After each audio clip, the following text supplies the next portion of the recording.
list and building that college list and getting ready for senior year, whatever grade you may be in. This is a presentation by CUSD-Futureology. More on us in a little bit. So before we get started, as always, well, there are some housekeeping items that I wanted to go over with you. First of all, if you see this hyperlink icon on the screen, that means that there is a linked resource for you so that when you get the copy of tonight's presentation emailed to you, you'll be able to click on any of the links that we share with you, any of the resources that we share with you tonight. Secondly, if you have any questions, we welcome you to use the Q&A function on the Zoom platform. Instead of using the chats, the Q&A allows us to see your questions clearly and to make sure that we're answering your questions in a timely manner. And then thirdly, this webinar will be recorded. A lot of you have already asked. They're always recorded, and it will be uploaded onto our Futurology YouTube channel for later viewing. So if you have to leave early, or if you want to review this at a later time, just know that it will be uploaded and available for you to review. And of course, if you need Spanish interpretation at any time, please put that in the chat to let us know, and we will begin the interpretation at that time. So a little bit about the Futurology team before we get into tonight's content. My name is Bea, and I'm a CUSD Futurology counselor. I'm at Elisa Niguel High School, and this is our team that you see in front of us. There are 7 of us counselors in total with a coordinator at the district, and we are fortunate enough to have a Futurology college and career counselor at every single high school in our district, including a counselor dedicated to Cal Prep Academy and Union High School. So we're very fortunate to have this kind of support at every site. And we are credentialed school counselors. So when you're meeting with us, you are meeting with a credentialed school counselor, and we all have experience in school counseling, right?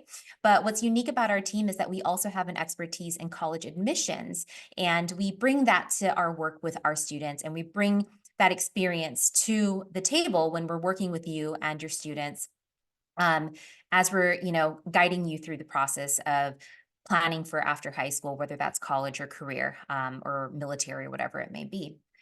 We are totally data driven, so everything we do is based on the needs of the students in the district. So we take that very seriously, and we want to make sure that everything we do is done with a purpose and it's fulfilling a need that's actually there, right?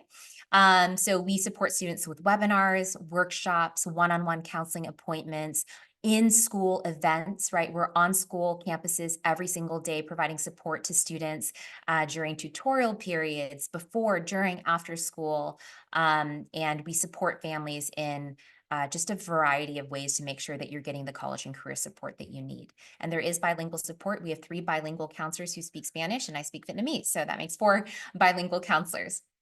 But so excited to be with you tonight. With me tonight is some other counselors from our team. We have Nicole Rengifo at Dana Hills High School. We have Miss Linda Kang, who's at Cal Prep and Union, and we have Miss Angela Gatlin, who's at Tesoro High School, joining us tonight to help out with the Q&A. Okay, so let's jump into tonight's agenda so that you know what you're getting into, okay, and what you have to look forward to for the rest of the evening. I'm going to try to get us done by 6:30, just to give you a heads up, okay? But again, if you have to leave, this will be recorded. So tonight we're going to talk about the college planning timeline so that all of you have an idea of what you should be focusing on between 9th, 10th, 11th, and 12th grade, so that you have an idea of where you should be. We're going to go into a college system overview so that you have a sense of what your options are as you're thinking about applying to college. We'll talk about college admissions 101 so that you have a sense of who's getting admitted, where, how does this whole thing work? Because I think that information is important for you to understand before you start adding schools to your list. We'll talk about college fit factors and what to consider as you're building your college list and preparing for application season. And then we're going to go over some search tools and tips, and I'm going to demo for you what it might look like to search for a college so that you can see it with your own eyes, right? What it might look like for you to do a little bit of investigating on your own as a student, okay? My objectives for us tonight is that you're going to leave here with a better understanding of how to begin your search, okay? If you're in that appropriate kind of time frame for searching for colleges, which would be for juniors essentially. We're going to hopefully leave with the ability to identify specific criteria for determining your best fit. So I'm hoping that you leave tonight with an understanding of how to find colleges that meet your personal fit factors and what those fit factors should be. And then I'm hoping that you leave tonight with some tools to use, right? Some concrete tools, reliable tools that you can use to actually begin your search. So that's our objective for tonight. Okay. So before we move forward, I'd love to know who's in here tonight. Let me see if I can ask you. I would love to know what school you attend and also what grade you're in, because I want to get a sense of who's in here. So what school do you attend and also what grade are you in? Thank you so much for responding. Love to get a sense of where you're all at with this. Thank you for putting it in the chat. There's a poll if you want to respond to that. But we have students from all over the district. We have representation from all of our high schools, which is great to see. I'll give you a couple more seconds to respond. And it looks like the majority of you are juniors with some 10th and 9th graders in here as well. So this will be good for all of you, but especially good for my juniors in here. I think this is going to be very relevant to you tonight as you start working on that college list if you haven't started already. Okay, thank you for sharing that with me. So let's start off with your planning timeline. So first of all, 9th and 10th graders. We have a bunch of 9th and 10th graders in here. You comprise probably 50% of the group in here tonight, okay, combined. So these are the things that you should be focusing on as 9th and 10th graders, okay? First and foremost, do you know what the A through G requirements are? Show me in the chat. Can you say, yes, I know what A through G requirements are? Do you know what A through G requirements are? I hope you do. And if you don't, that's okay. You have time to learn, okay? And you can visit your counselor or your college and career counselor to learn more about them. But it's very important that you know what A through G requirements are. Those are the subject requirements that you have to fulfill in order to apply to a Cal State or a UC in the state of California. And of course, by meeting these minimum requirements and hopefully surpassing them, you're going to make yourself competitive for college admissions at pretty much all the universities out there, right? So it's really important that you know what they are and that you're meeting those requirements. It's important that you understand what college admissions looks like. So we're talking awareness, right?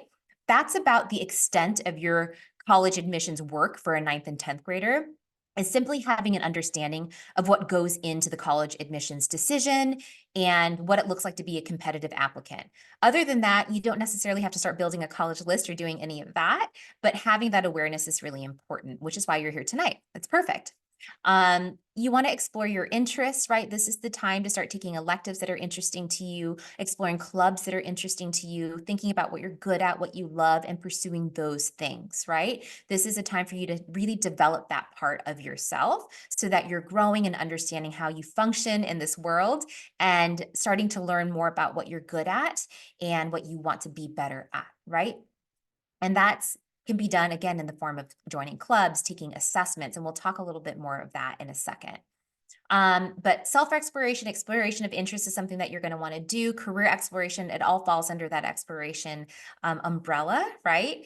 And then study skills and self-advocacy, time management, these are things that we have to develop as 9th graders, really, right? Is the ability to communicate to teachers, the ability to manage your time and to find time to balance school and your personal life, understanding what your study schedule looks like and how it works best for you. Maybe you study better in the mornings or at night or right after school.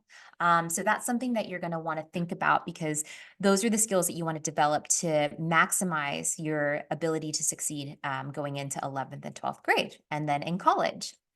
So for my juniors in here, because you comprise basically the rest of the group in here tonight, and that's more than half of you, it's a little bit more of the same. So we're still exploring careers. We're still exploring our major options, understanding that you do not have to choose a career by the time you finish high school. You don't even have to necessarily choose a major by the time you finish high school. And I know that there might be a lot of pressure for some of you in here to do that, but just know that the exploration process alone is a great start. And if you don't have a final decision by the time you graduate, that's no problem at all, okay? More than 50% of applicants to the UCs alone are undecided when they apply. So you would not be alone in not knowing what you want to do as a 17-year-old. So don't feel bad about that, but we want to start exploring.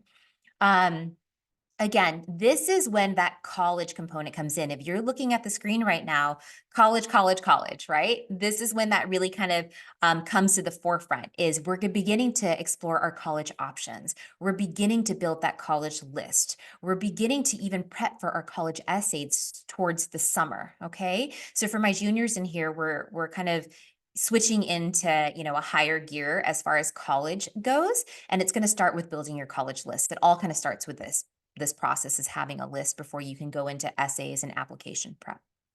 And then finally, for my 12th graders, right? This is something that you can look forward to as a junior. For my juniors in here, application season starts as early as August when you return to school. You'll be working on your college essays. You'll be applying for financial aid and scholarships in the fall of senior year. And then you'll be submitting your intent to register by May 1st, typically of senior year. And submitting an intent to register means to commit to your college of choice. So this is kind of what you have to look forward to as a senior. But for my juniors in here, it's all about searching for the right fit college. And for my 9th and 10th graders, you're here to kind of learn about the things that you have to look forward to and to get an understanding of college admissions. So let's talk about college systems and what you have as far as options go, what you can apply to once you graduate from high school, right? So we're going to start with the UC system because I'm sure most of you in here are familiar with at least one or two UCs. UCLA is probably the one that everybody thinks of when I ask them to name a UC. So one of the college systems that you can apply to as a senior will be the UCs. Some basic information for you is that there are 9 UC campuses and the application will open in August. So for my juniors in here, once again, come August, you can create your UC account. The submission window, which means the time period that you can actually submit your application, is actually October through November. So even though you can start your application early, you won't be submitting it until October through November 30th, which is the deadline. There's one application for all 9 campuses, which is really nice. You just pay per campus though. So it's $80 per campus. If you were to apply to all 9 campuses, we're looking at $720, keeping in mind that they do offer fee waivers based on household income. So that's something that might be a possibility for you. It's a test-free system, so there's no SAT or ACT required for the UC. So you don't have to take an SAT or ACT if you're only applying to the UCs, for example. But I do recommend that you diversify your list beyond the UCs. And within the application, you're going to have to answer personal insight questions, which are like college essays, mini ones. You're going to have to provide a list of your extracurricular activities, honors, and awards. And you will self-report all of the grades that you've earned in high school up until that point, as well as self-reporting your senior year schedule on your application. Now, the minimum GPA to apply to a UC is a 3.0, so keep that in mind. And this is a 3.0 in those A through G courses I was talking about, and they want you to earn a grade of C or higher in the A through G courses, okay? So that's something that you want to keep in mind. And the UCs calculate your GPA by looking at your 10th and 11th grade grades. They will see 9th grade when they evaluate you, but the GPA is calculated using 10th and 11th grade grades. Now, the other system that is very popular in our district and in the state is the Cal State system. So we're lucky enough to have 2 public university systems in California. We have the UCs, there's 9 of those, and they're kind of our flagship research institutions. And then we have the Cal States, and there are 23 of those, and they're really good at strong bachelor's programs. They're very good at experiential learning and that kind of practical hands-on learning, right? That'll get you ready to graduate and enter into the workforce. So there are 23 campuses. The application opens in October. So there's a bit of this kind of lag between the UC application opening and the Cal State application opening, but it'll open in October and you can submit between October and November. There's one app, once again, for the Cal States for all 23 campuses. So they try to make it easy for you.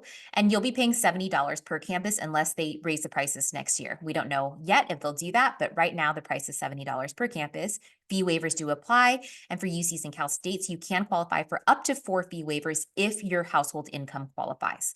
And you'll know that after you respond to that income question on the application. It's test-free like the UCs, no SAT, ACT. The app is different. It includes only you reporting your grades, essentially, and answering a very brief question about how much time you dedicated to extracurriculars. But that's it. No essays for the Cal States, just reporting your grades. and your schedule for senior year. And the minimum GPA for Cal States is a 2.5 to apply. Okay, when I say minimum GPA, I'm not saying minimum GPA and you're going to get in. I'm saying minimum GPA to apply, to be eligible for admission, right? And so 2.5 is the minimum for Cal State, and they do require A through G coursework as well, and a grade of C or higher. So Cal States and UCs are similar in that way. Another system that we have in California, we have 3 public school systems in California. We have the 2 university systems, Cal State UCs, and then we have the community college system. And those are our community college systems help us feed into the Cal States and UCs and other universities. And they also grant associate's degrees if you want a 2-year college degree. We have 116 of them in California. And they were designed to create a pathway for you to get into the UCs and Cal States. So if for some reason you want to go to a UC, but maybe you don't get in on that first attempt, you can apply again as a transfer student after attending a community college for 2 years and obtaining the 60 units required to transfer, okay? But the application typically opens in October. You should be adding a community college to your list. So for all of my juniors in here, one of the colleges on your list should be a community college that you might consider going to, okay? And you should be applying in October when the app opens. The submission window is rolling, so you can apply even into spring of senior year, but again, you should apply in the fall of senior year. It's free to apply, no cost.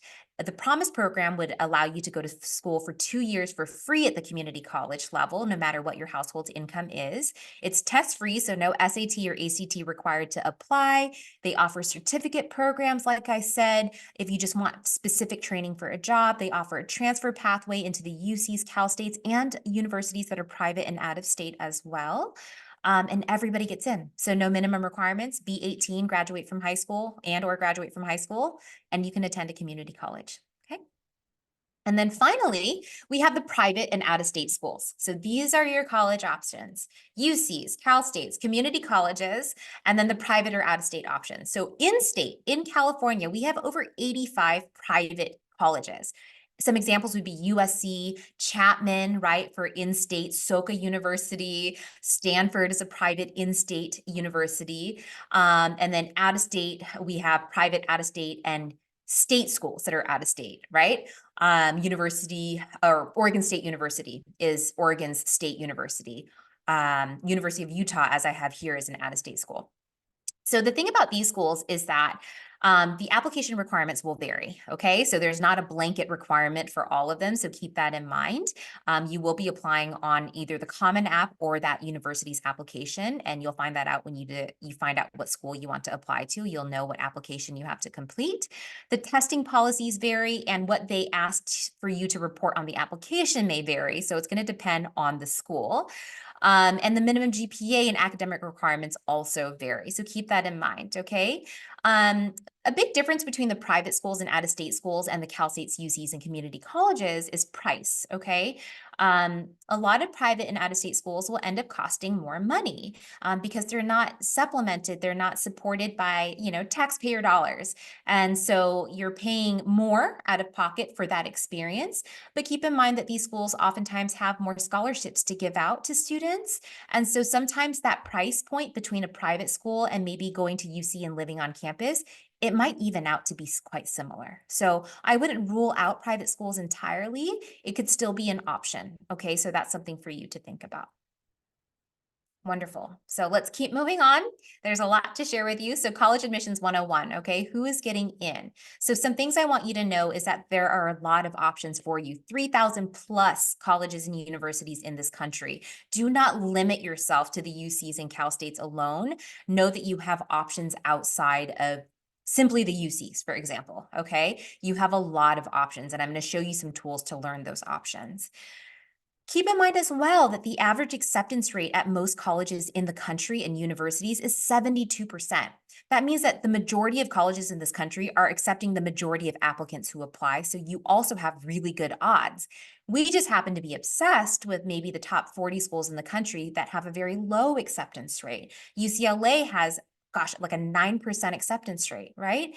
But that's all we know. So from this point moving forward, now that I'm going to give you the tools to search for schools, I hope that you'll expand your list to include some more interesting, diverse, and widely accepting schools.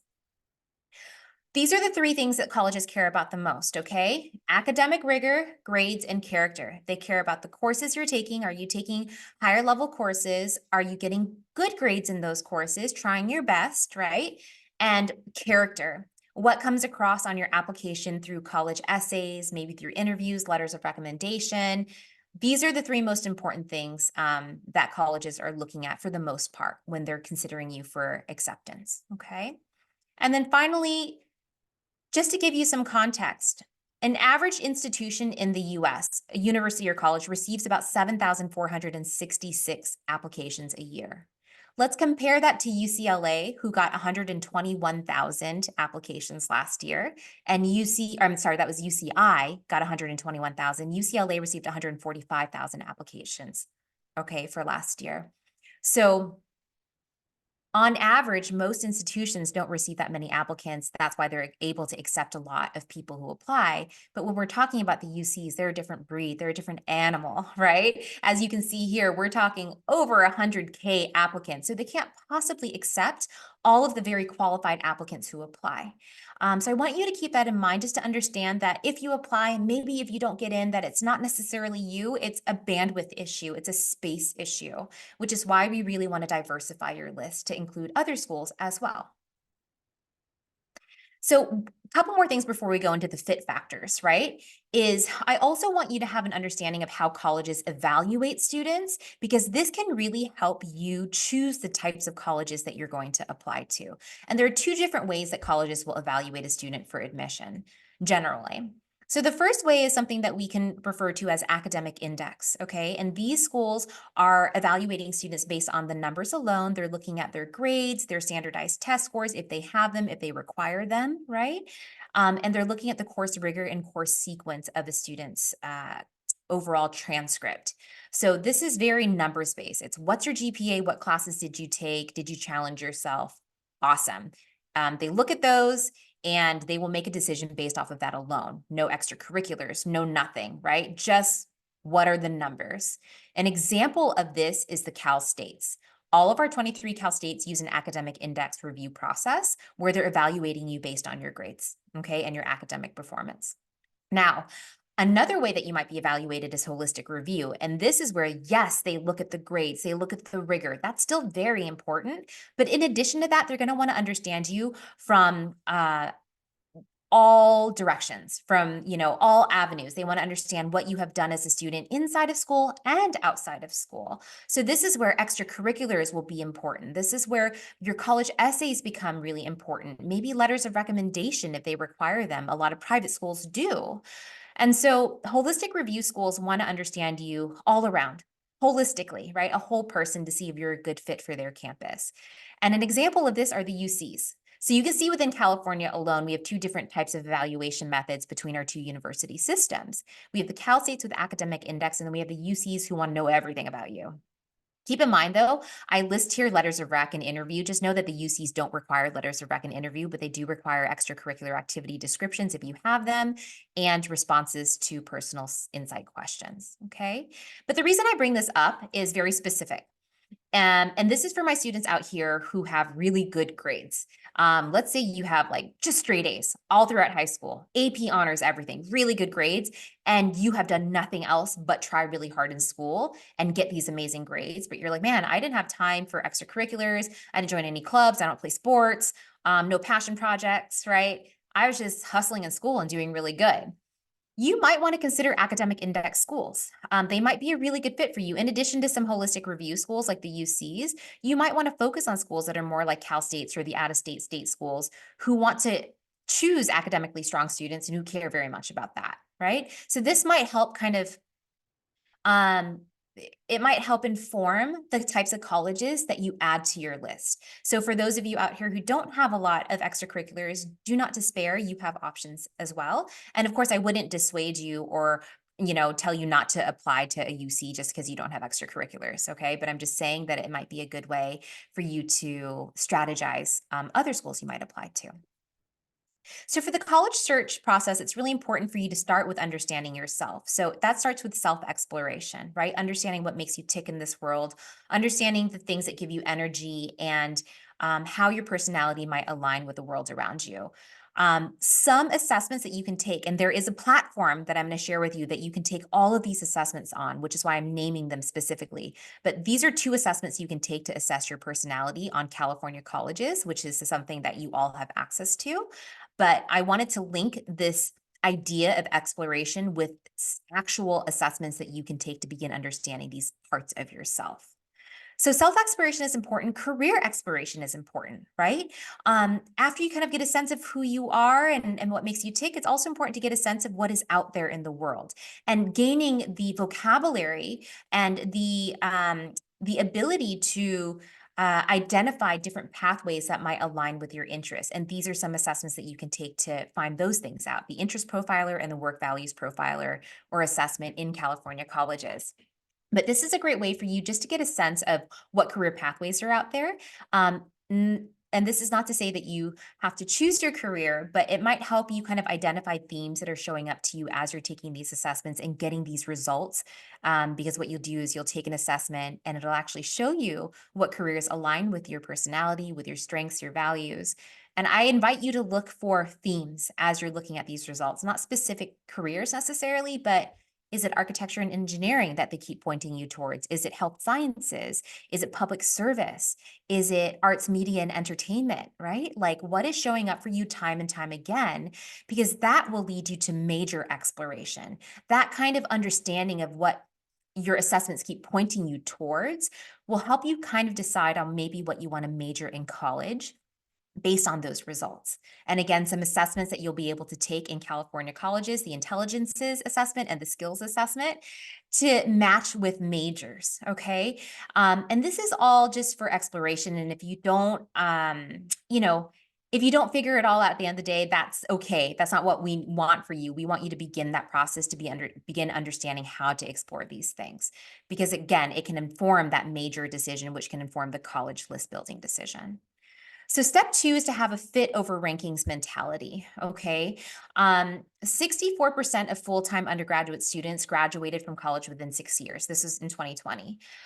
So that means that the graduation rate at that time was 64% across the nation.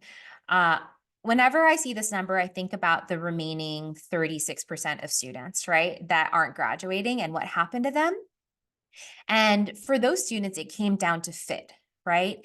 Fit is very important when we're looking for colleges and building our list. If we don't find a school that fits everything that we need, there's a higher chance that we won't finish college. And we don't want that for you. We want you to find a school that fits you well, right?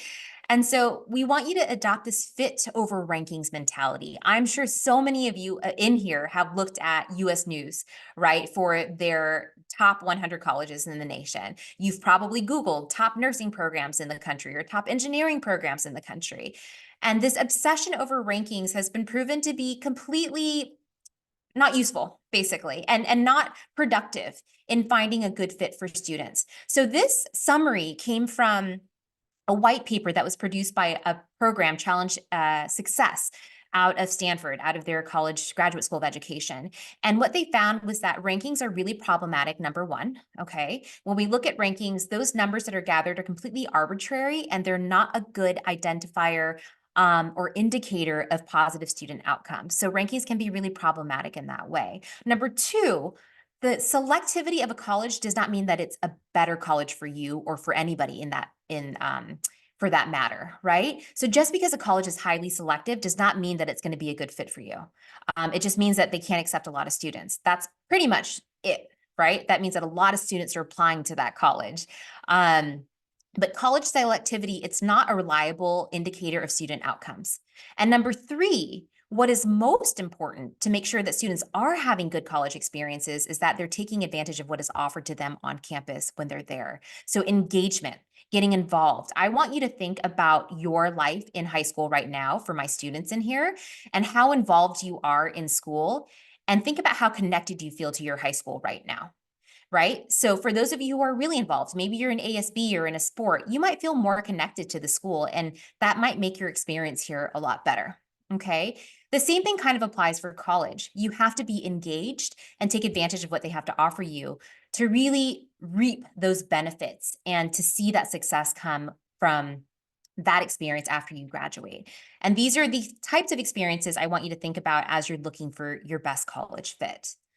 Now, for college search, we want to identify your fit factors. So, number one, academic fit is really important. Okay. We need to know that you're going to learn well. So, as you are looking for your schools, for my juniors in here especially, I want you to think first and foremost, academically, how am I going to match to this school? First of all, does it offer majors and programs that I'm interested in?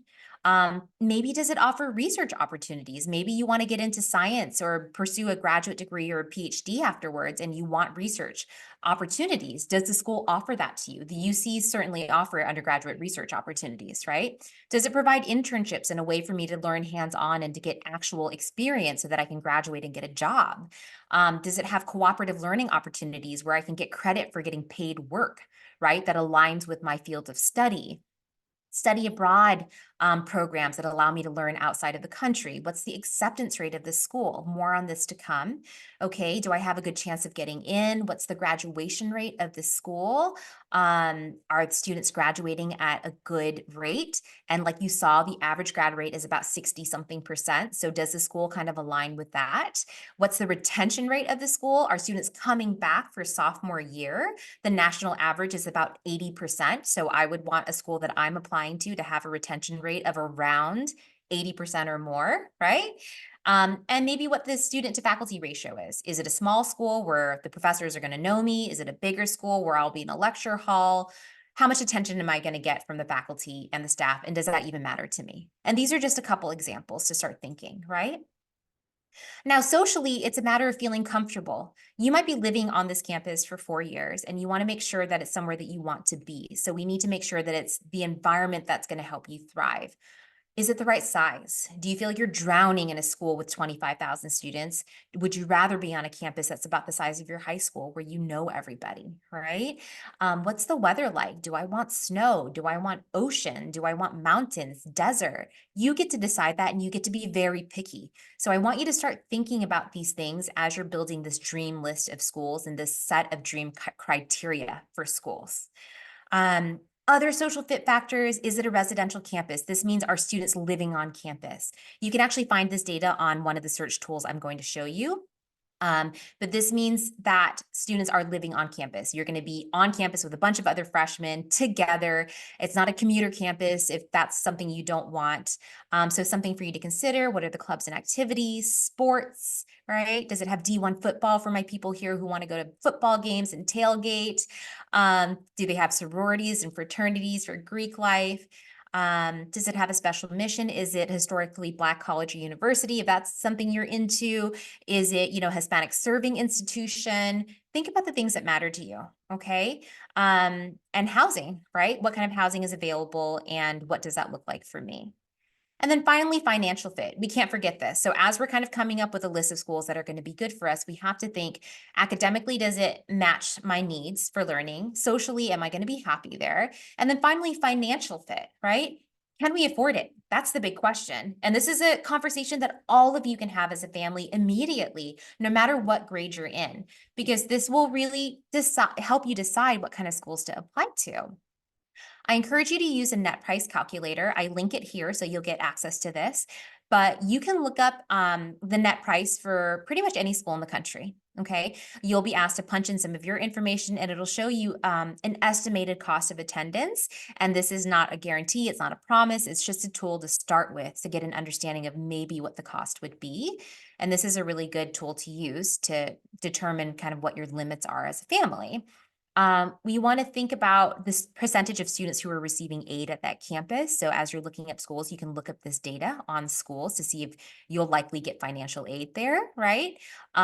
Keep in mind that good grades can equal scholarship. So for those of you in here who are trying really hard in school, that can pay off if you're applying to schools, especially private schools, smaller schools.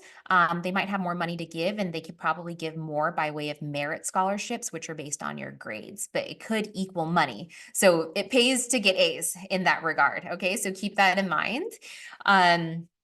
And then something else for you to consider for my students in here who want to go to school out of state, but cost might be a factor.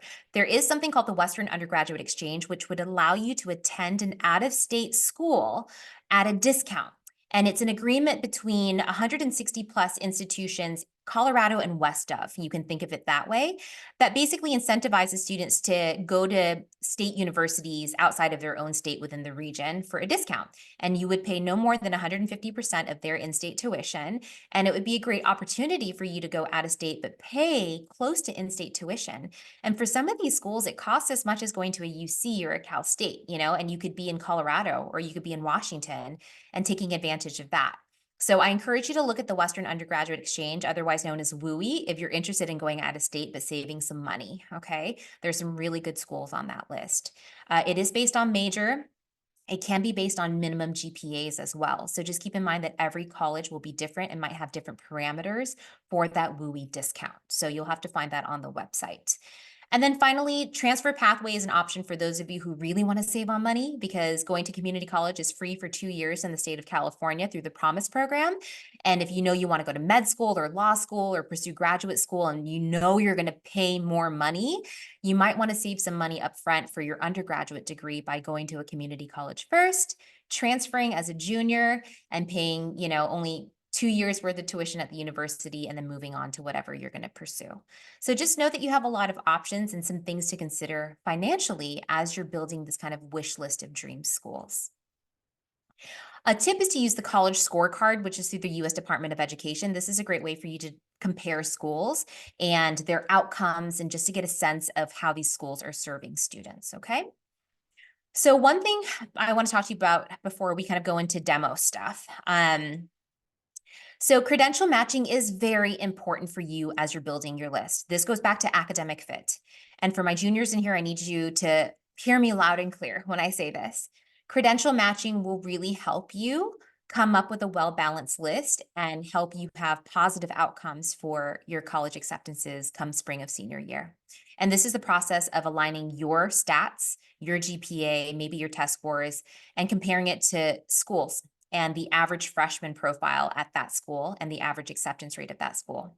So there are 3 categories, right? Likely schools are schools where you have a higher chance of getting in. Typically, their acceptance rate is over 70%, and your GPA and your test scores, if you have them, kind of surpass that average student getting in. We have then target schools, right? Where your GPA and test scores are maybe in line with the average freshman getting in, or maybe even a little higher. But what we see here is that the acceptance rate is a little bit more selective. So these acceptance rate fall typically into the category of maybe 50 to 70% acceptance, okay? And this is very broad in general. So every student's going to be a little different. Your numbers will look a little different, but this is just a foundation to start from. And then finally, we have reach schools. And as you can imagine, these are schools that are going to be harder to get into with an acceptance rate of under 40% typically. So keep in mind that even if your GPA and your stats far exceed the average student, when that acceptance rate is under 40%, it becomes a battle for all of us to get in. And I want you to be aware of that as you're building your list and making sure that your list isn't too reach heavy. Also know that for competitive schools, it's not just acceptance rate and test scores, it's also everything else. It's leadership, it's community involvement, it's, what you've done outside of school. So it's this whole mishmash of things. But if you can credential match, just using that GPA test score formula and the acceptance rate, I think it's a really good start for you to begin understanding if your list is currently balanced or not. Okay. So step 4 is to make a big list. So now that you know what to look out for, then now is when you're going to start making your big wish list. And this is the time, juniors. This is now, like March through June. You are making your wish list of schools. I link here to a spreadsheet that you can use where you can list all of the schools on your big wish list. We're talking 20 to 30 schools that you're like, this sounds good. This sounds good. I'm adding you to my list, right? So how do we make that list? We're going to use different search tools. And I'm going to list here 4 resources that I absolutely love for students. The first is California colleges. You all have access to this. We have paid for you to have access to this. The best part about this is that it connects to your transcript. So when you create your account, your transcript will upload and you'll see what your UC GPA is or your Cal State GPA is. You can track your A through G tracking or status, right? You can search for schools inside of California and outside of California. You can filter by different fit factors like major and sports and this type of setting, suburban, urban, rural, that kind of a thing. And the beautiful part about this is that you can launch your UC, Cal State, community college, and financial aid applications from this platform. Because it's connected to you personally through our district and through our ARIES and transcript, you'll be able to launch these applications senior year, and it'll automatically import your grades for you so that you are not manually entering in your grades senior year, which takes a lot of time. So that's the best part about California colleges. I love Big Future for college searching, and I recommend it to students all the time. So you can use many of these search platforms. But I love Big Future for its filtering tool, and I'm going to demo this for you in a second so that you see what it looks like.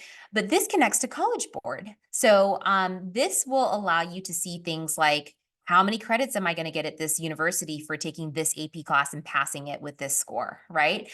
You'll be able to see more schools like the ones that you have hearted. So let's say you like a school, it'll be like, oh, there are more schools like this, like check these schools out if you like this school. So that opens up your kind of view and your scope of what is out there as far as colleges go. It shares graduation and retention rate with you, and it tells you what division sport is offered, which is important for a lot of my athletes because they want to look for like Division I lacrosse, for example. So it'll tell you specifically the division of sport that's offered at that school. College Express is another tool that I love, and you'll see here that I link to all of them. So when you get this, if you click on it, it'll take you right to the website. But College Express will allow you to search for the same kinds of things as the other platforms, but I think it's great for social fit searching.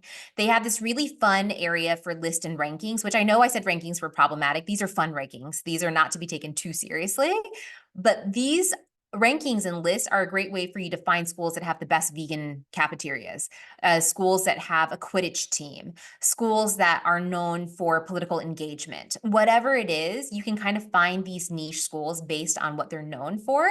And I think it's a really good tool to use for social fit factors, okay? And they also give you really good transfer statistics as well, so that you understand what the transfer outlook is for these universities. And they also provide a very in-depth list of institutional scholarships. So for every college you look at, it'll show you all the scholarships that are offered at that university, which can be very helpful for financial fit. And then finally, College Raptor is another great site that I love. It does a really good job at credential matching. I don't know how, like, I wouldn't say it's 100% accurate, but it does credential match for you. So if you put in all of your information, it will help you kind of determine if a school is a likely target or a reach. It has this great feature called Schools in the Area, where if you choose a school in Boston, it'll show you all the other schools in Boston so that you can find other schools in the area. It has that more schools like this feature, so you can find more schools like the one that you're really into so that you can learn about other colleges. It has a very in-depth credential matching tool and a very in-depth and insightful majors category that shows you the outlook and the offerings for majors throughout the country based on what you're interested in. I love all of these options, and I encourage you to use as many of these as you want as you're building that big wish list. So after you have made that big old wish list, right? You've made your big wish list. You have 30 schools that you're like, yes, this sounds good. I found it on Big Future. I found it on College Raptor. Great, wonderful. We need to do a deep dive, okay? We need to do some research at this point because I want you to apply to schools that you know about, that you are an expert in by the time you apply, right? So we're going to go to the school's website and we're going to look at the academics tab. We're going to understand what it looks like to go to school there and to major in something specific. Or we're going to look to see what majors they offer on the school's website. I'll show you this in the demo to come. We're going to go to the campus or student life tab on the school website to learn about organizations on campus, about housing. We're going to learn about that social fit, right? The campus life or student life tab is the best place for you to go to understand what student life is like on campus. And you should understand this because this falls under social fit. After that, you're going to look specifically at housing if you plan on living on campus to understand the cost of housing, but also the options for housing. I want you exploring, again, on the school's website to get a sense of what living on campus is going to look like and whether or not you think you'll feel comfortable there. Thirdly, you're going to follow them on social media, or at least look them up on social media. All of these universities have some kind of social media, and they're probably on the platforms that you're using. And by following them, what happens is that you start getting this really good we call it like an ambient awareness of what they're like, because you keep getting updates from them every day. And the more you get updates from a school, the more you see them in your feed, the more you understand them. It's the same way with your friends and family, right? Seeing them in your feed and understanding what their life is like. And so following them on social media can be very helpful. YouTube videos, day in the life of videos on YouTube can give you a real sense of what students think about that school as well. So I want you to do these things because I want you to do the deepest dive that you can. Within your limits, and these are all things you can do from home. You don't have to go anywhere to do these things, and I recommend that you do them so that you have the best sense of what these schools have to offer you. And then finally, campus tours are very important. I understand that all of us can't simply fly to another state and research a school and go tour it in person. So if you can't do that, I encourage you to take a virtual tour. I link here to a campus tour site that gives very in-depth virtual campus tours.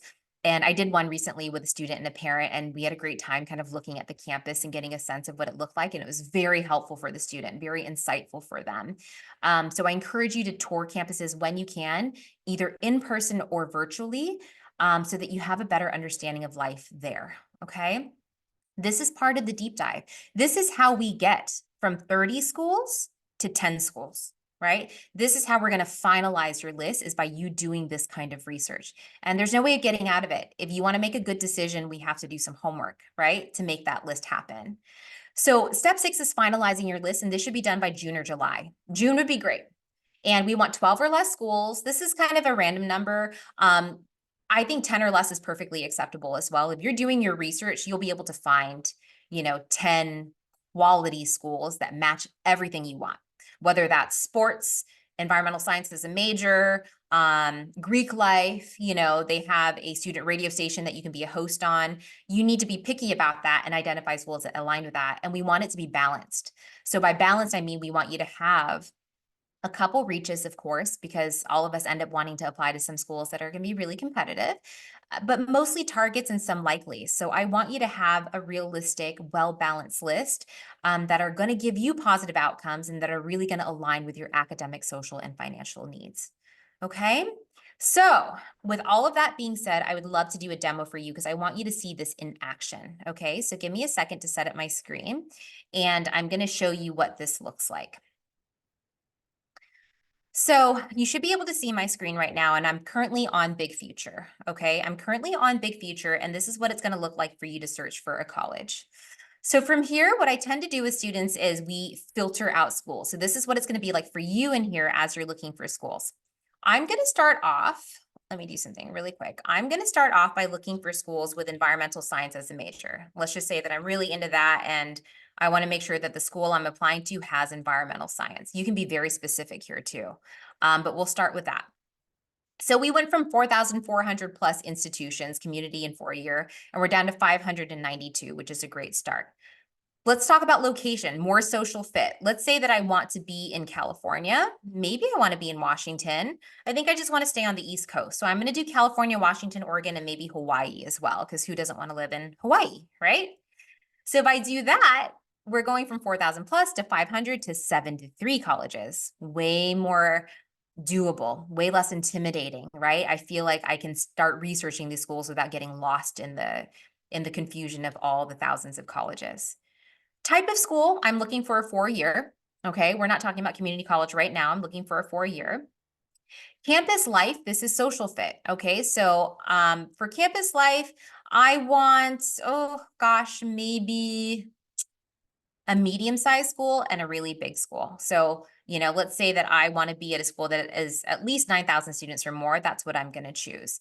And let's say that I want a school that's urban or suburban. I want to be in the city, or I want to have access to a city. So maybe a small city, right? But maybe not a rural area for me personally.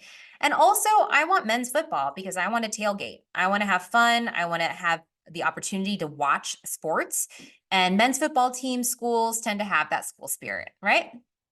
So if I do that, I'm down to 63 colleges, which is way more manageable. If I go over to, let's say, admissions, okay, this is where we start doing that academic credential matching. This is where I'm like, okay, well, I'm not going to look for reach schools right now. I already have some on my list. Let me make it a little bit more more broad, let's do less selective schools, okay? So let me kind of look at less selective schools to see what options I have. And if I do that, then I'm looking at 11 colleges. Gosh, that's very specific, right? We have Oregon State, we have University of Oregon, and University of Hawaii at Manoa. So we went from 4,000 plus colleges to 3 based on everything that I wanted out of a college, okay? So this is the kind of thing that you can do. So if I go to University of Oregon, for example, I want you to see what it looks like to investigate a college. So from here, you get an overview of the school. You see that it's big, it's very large in a suburban area. 74% graduation rate, which is great because the national average, remember, was 60 something percent. So they're doing a good job at graduating students. There's a video of an actual lecture on campus. If we go to admissions, this is where we credential match. This is where we see that the acceptance rate is what? 86%. That's great. Good odds. That is something that I can add to balance out my list, right? You'll see here that the average GPA for students getting accepted falls into this range, and you'll see that more than half generally have above a 3.75 GPA. So that's what I'm going to look at when I'm making my list. I'm going to be like, okay, well, where do I fall? What does it look like for me right now? This looks pretty good. I have a 3.8 GPA. They have a high acceptance rate. I'm liking this so far. You'll see here that they require a minimum high school GPA, but they'll consider a test score if it's submitted, but they don't require it. So that's good to know as well. And then you'll see some deadlines at the bottom and the cost of application. So from there, I want you researching academics, right? And on this site, it'll show you the retention rate is 86%, amazing. It'll show you the credits that you'll get on campus for passing these AP exams with these scores. So this will help you determine if you can save money for passing AP exams at this school. And then, of course, all the majors that are offered at that school. This is part of the academic search for you, right? Cost is important, and it'll tell you the average per year after aid is about $18,000 out of pocket. And only about 43% receive financial aid, though. So not a lot of students are getting financial aid at that school. And then finally, campus life will tell you about social fit, right? 93% of first years are living in college housing. So you're going to be busy with friends, right? Everybody's on campus. Nobody's really commuting. You're going to be there with a bunch of freshmen. It's going to be great. There is fraternity and sorority housing. So there's actually like sorority houses there. And they, of course, have all of these sports. They have a great soccer team. They have a lot of school spirit over at University of Oregon. So this is step one. This is you making your decision of adding it to your big list, right? So let's say you see this and you're researching this and you're like, yes, I like this college. You can save it. Or you could add it to that spreadsheet that I shared with you earlier, and you can add it to this spreadsheet where you can track everything senior year, okay? But going back to this is where the deep dive comes in, okay? So we go from big searching to deep diving, and then we go to the college website. And this is where we're gonna research academics and student life. They call it Duck Life because that's their mascot, right? But for academics, what I want you to note is look for the majors that you might be interested in. For this example, right, I put that I wanted to explore environmental science. And so I would want to know what environmental science looks like at University of Oregon. So this is what I mean by deep dive. Then I want you going to their site and exploring, and look at here, University of Oregon offers environmental science, but they also offer environmental studies. Did you know that? So these are the things you need to understand about colleges to see what your options are. And this is also another way to explore majors. If I were to click on this, it's going to tell me about the major, right? It's going to tell me about career opportunities for this major. And then if I click on learn more, it's going to actually show me the requirements to graduate with a degree in this major. So if I were to scroll down and look at a 4-year degree plan for environmental studies, okay, if I did this, you will literally see a breakdown of what they recommend that you take across 4 years to graduate with this major. This is very valuable information for you. As you're comparing majors across universities, looking at this will give you a sense of what environmental studies or science looks like at one university, right? Maybe it's more math heavy or science heavy versus another university. I'm going to give you an example right now. We're on University of Oregon's site for environmental science, right? I just clicked over to Oregon State University's requirements for environmental science. And you'll see here their requirements to graduate with this degree. This is very specific, but this is literally the kind of research I want you doing to make sure that you're making the best decision for yourself. And then what you can do is compare the graduation requirements between majors at different universities to see what fits you best. Oh man, like this school has way too much math, but this one has less math for this major. I think this is a better fit for me, right? So these are some things that you can do to begin exploring that portion of the academic fit factor. Now, that was academic fit. I want to show you Duck Life or student life. Every school has this feature or this tab, and it's for you to explore. And the pictures alone give you a sense of the vibe on campus, but they will show you all about dining on campus, living on campus, right? Tuition and fees. What does it cost, right? What are the activities that are available to me on campus? These are all the things I want you to be able to explore. They even have an explore the outdoors section. So you know that University of Oregon is probably going to be good for outdoorsy people. Okay, so these are the things that you're going to pick up on as you're investigating these colleges in even more depth.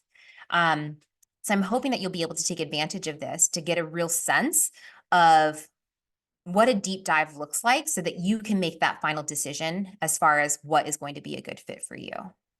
Okay, so that was my quick and very quick demo for you, but I needed you to see that. Hopefully you can all see my screen right now. Yes, you can. But let's talk about final steps before we wrap up tonight, okay? Last slide. So you've made your big wish list. You have done a deep dive and you've come down to your top 12 schools. And you're like, okay, these are the ones. I know it. The majors look good. I'm all about the dorm life and the outdoors life at this one school, whatever it is. So what do you do now that you have your list? So for my juniors in here, okay, essay drafting comes next. You need to know where you're applying before you start drafting essays because essays are unique to colleges, okay? So once you have that list, hopefully finalized by June, you can start thinking about what essays you have to respond to. And generally, you can look up the prompts for these schools by summer. They'll be available. The UCs, for example, their prompts are not changing for next year. So if you're applying to UCs, you know we have those prompts available already. But this is when you begin drafting your college essays. And this is summer through fall for my juniors, okay? So summer through fall, you're drafting your essays now that you know what schools you're applying to, now that you know which schools even require essays in the first place. After that, we're going to start drafting the descriptions of our activities and awards, okay? I link here to some webinars you can watch on these very topics, but this is a summer activity as well.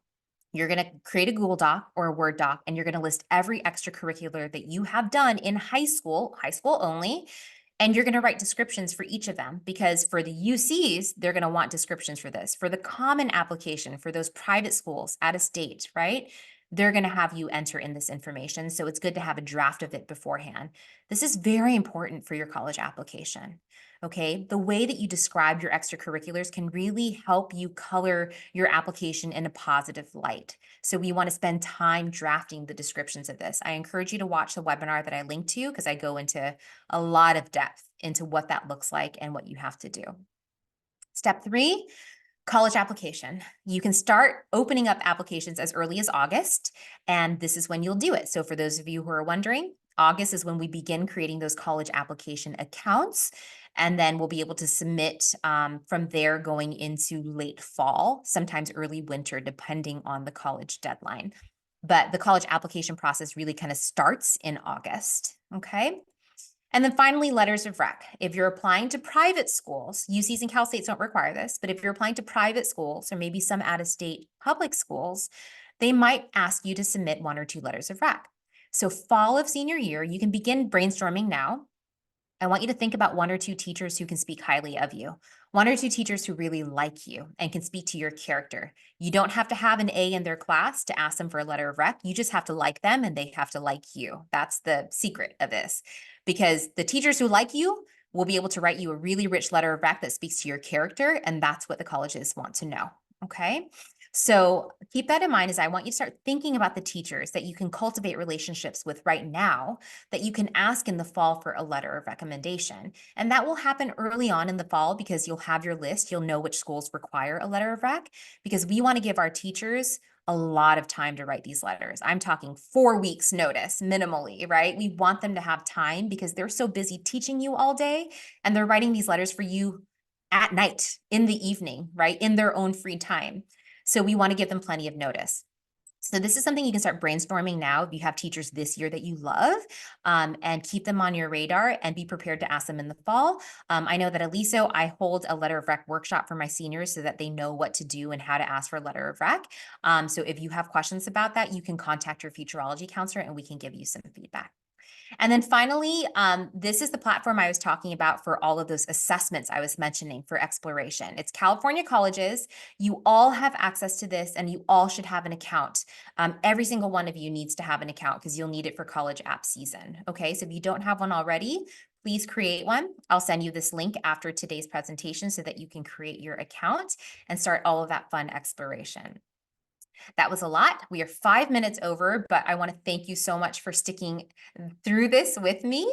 We're going to pause for some questions. We'll hang back for a little bit for some questions, but I want to wish all of you the best of luck. My juniors in here, I hope that you have a really fruitful and exciting college search process. And for my 9th and 10th graders, I hope this gives you some stuff to think about as you're preparing to go into that next grade level, right? But thank you so much, everybody. If you don't have any questions, you're welcome to log out and enjoy your Wednesday. And we'll go ahead and hang back for a few minutes to answer any remaining questions that you might have.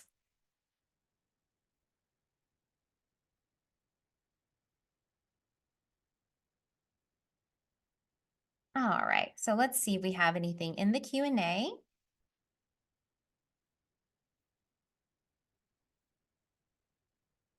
Let's see here. Thank you so much for joining us tonight.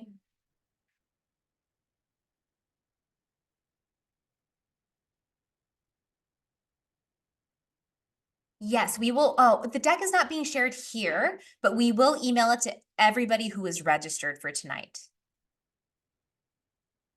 If you want to hang tight, I can generate the deck for you if you want. I hate to make people wait.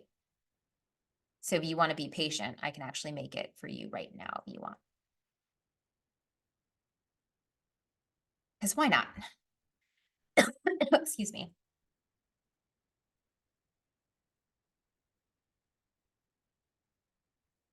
Let me go ahead and do that. And I'm going to generate the deck for you if you're still in here.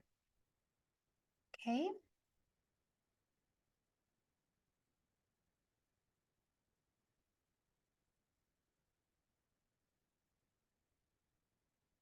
Oh, I see here that I know Miss Kang is answering, but you said, why did I choose environmental studies as an example? I just random about it.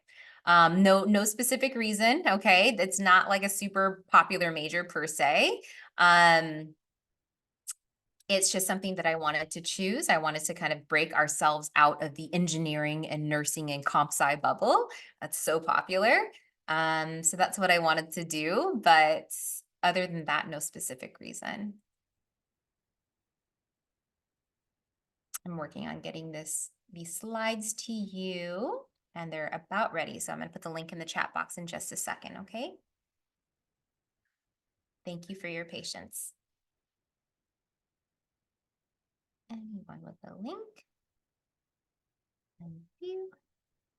All right, let me copy the link. Here it is, hot off the press for all of you. I guess this is the reward for sticking it out with me this whole time, huh? There you go. That's the PDF for tonight's presentation. I guess we should do that moving forward. That would make sense to do so that you all have it right away. Okay, if you have a question, feel free to put it in the Q&A. Do you have to choose a major? Good question. No, you don't. For the most part, the majority of colleges will allow students to choose undecided. Sometimes they may ask you to be undecided within a college at the university, maybe undecided in biological sciences or undecided in humanities, but they do allow for undecided, right? We're talking about 17-year-olds here. And I think that they recognize that most people won't know what they want to pursue. And the UCs, that's not going to hurt you. They have said that being undecided will not negatively impact a student's admission prospects, right? So that's going to be okay. If you don't know what you want to major in, that's okay. There is typically an undecided option. There are some colleges that will ask you to choose a major, right? There are some, but for the most part, you'll have that undecided option.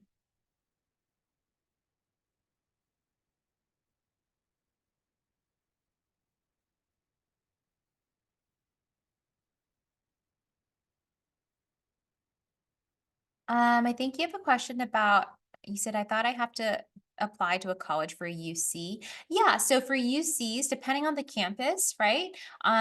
Like I said, sometimes they'll have you be undecided within the college. So again, it might be undecided in engineering or undecided in humanities.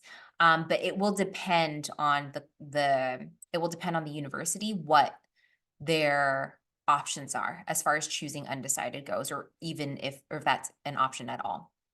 Benefits of private school, and for my colleagues, feel free to weigh in. Some of the benefits of private school is they tend to have higher graduation rates and higher retention rates. Not all, but a lot of private schools have higher retention and graduation rates.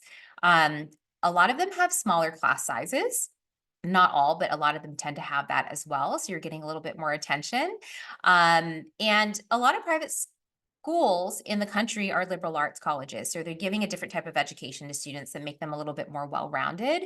So it depends a lot on what your student is seeking as far as their education goes and what they want to pursue after they graduate. But private schools can be a great space for students to get a little bit more attention. And like I said, private schools tend to have more money to give. And so there might be an opportunity to get more aid from some of these schools. In fact, if I can find it, I'm going to share a resource with you that lists schools that actually meet full financial need, for example. Let me see if I can actually find that resource. If I can, that would be great. If I do, I'll put it in the chat for you.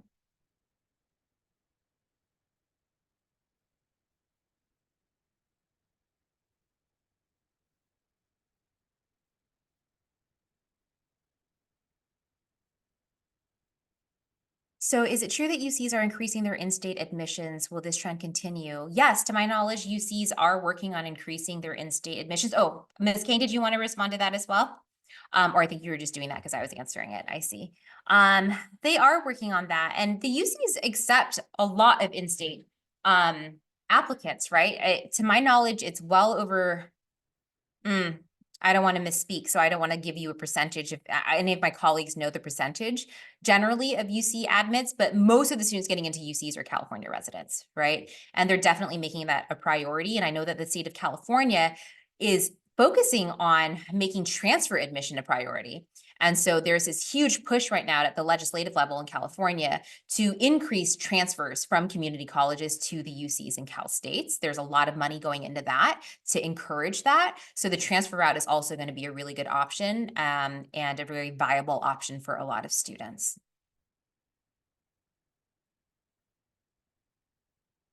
So somebody asked if it's okay to write a very analytical, goal-oriented personal statement for UC, or do they need to be really personal? I think the student needs to write in their tone and in their voice. And if the student is very straightforward, if the student is very analytical, and that's how they are, that's how they write, then that's how they should write their personal insight question. It really should sound like the student is kind of talking to us as we're reading the response. It should sound like they're responding to an interview question. So that's the tone that we look for in a personal insight question. Just to let you know, our team will be holding a college essay brainstorm event for juniors after the school year ends. So in June, we'll be holding a one-day workshop for juniors, free of charge, of course, as everything is with our district and Futurology. But it will be for juniors to come and start working on their college essays, and they'll be getting the lowdown on UCs versus Common App, et cetera. So that'll be a great opportunity for our juniors in here to start brainstorming with the help of our counselors. I think we have time for maybe one more question, and then we're going to go ahead and wrap up for tonight. Any other questions? Any other takers? Awesome. Okay, my friends. Well, thank you so much for being with us tonight. We wish you all the best of luck and can't wait to support you at school. So come see us in the college and career centers. Have a wonderful evening. Have a wonderful spring break, and we will see you when you get back, okay? Don't forget to sign up for our next webinar, Mock Admissions Case Study, in April. It's going to be really fun because you will get to pretend to be an admissions reader and evaluate students so that you can learn what it is like through the college admissions lens. So I highly recommend that you sign up for that, and that is on our website. I'm going to put the website link in the chat, even though I'm sure you all have it, but please register for that as well. All right, everybody. Good night.